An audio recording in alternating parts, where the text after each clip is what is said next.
Kamusta mga ka-vloggers?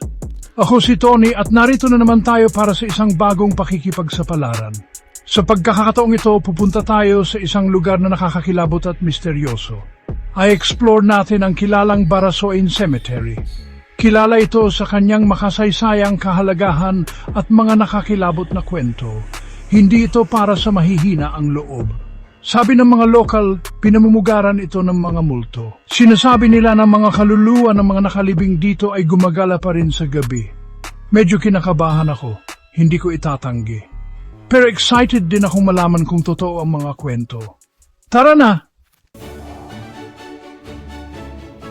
Ang sementeryo ng Barasoain ay higit pa sa isang libingan. Ito ay saksi sa kasaysayan. Maraming bayani ng Rebolusyong Pilipino ang nakalibing dito. Ayon sa alamat, ang kanilang mga kaluluwa na hindi makahanap ng kapayapaan ay patuloy na gumagala sa mga puntod. May ilang bisita na nagsasabing nakakita sila ng mga multo, nakarinig ng mga boses at nakaramdam ng presensya na sumusunod sa kanila. Ngayong gabi, alamin natin mismo. Pagpasok ko sa mga tarangkahan ng sementeryo, isang malamig na hangin ang nagdulot ng kilabot sa aking katawan.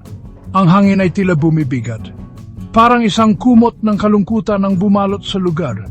Ang tanging mga tunog ay ang kaluskos ng mga dahon at ang tibok ng aking puso sa aking mga tainga. Habang lumalalim ako sa loob ng sementeryo, lalo akong nakakaramdam ng kaba. May kakaiba. Huminto ako sa tabi ng isang mataas na puno ng balete. Ang mga sanga nito ay nagtatapon ng mahahabang, nakakatakot na mga anino.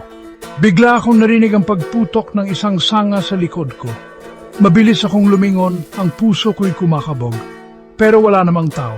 Hello? May tao ba dyan? Sumigaw ako, nanginginig ang boses ko.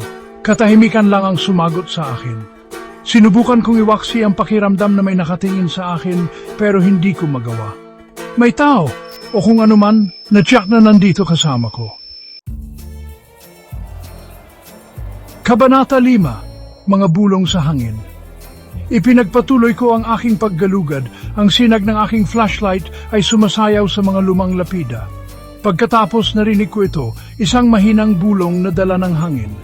Hindi ko maintindihan ng mga salita pero parang may tumatawag sa aking pangalan. Nanlamig ang aking dugo. Huminto ako, pinakikinggan ng mabuti. Tumigil ang mga bulong. Mag-isa na naman ako. O hindi kaya? Kabanata 6, ang nagniningning na lapida. Habang lumalalim ako sa sementeryo, may napansin akong kakaiba. Isang malambot, malaingkantong liwanag ang nagmumula sa likod ng isang malaking mausoleo. Ang aking kuryosidad ay nanaig sa takot at dahan-dahan akong lumapit sa liwanag. Pagliko ko sa kanto, napahinto ako. Ang liwanag ay nagmumula sa isang lapida. Ito'y kumikislap ng kakaibang liwanag. Kabanata 7, Harapin ang Takot. Inabot ko ang kumikislap na lapida at habang ginagawa ko ito, biglang lumitaw ang isang anino mula sa dilim. Ito ang multo ng isang babae na nakasuot ng mahabang puting damit. Maputla at payat ang kanyang mukha, ang kanyang mga mata ay parang mga hukay ng kadiliman. Inabot niya ako, ang malamig at buto-buto niyang mga daliri ay dumampi sa aking balat.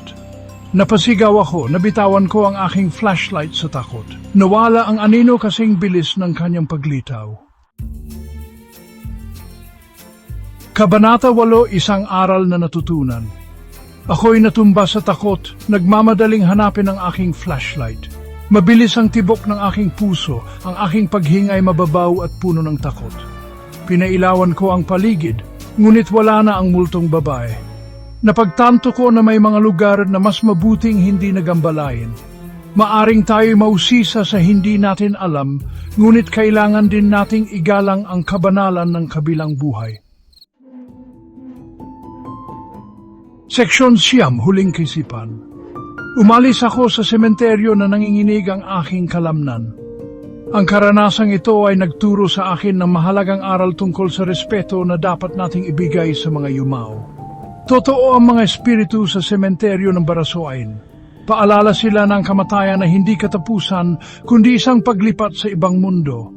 Isang mundo na hindi natin dapat pakialaman. Hanggang sa muli mga ka-vloggers, maging ligtas at igalang ang mga patay.